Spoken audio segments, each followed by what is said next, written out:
गोरखपुर से रेल खुलल अवरुद पहिया, सरवा के दिदिया भाग गईली आई हो दादा कहिया।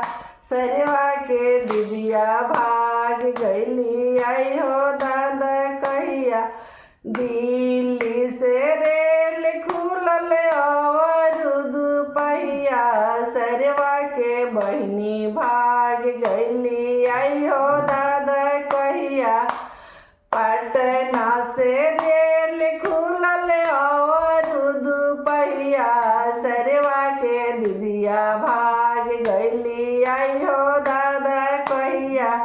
सरवा के दिदिया भाग गईली आई हो दादा कहिया।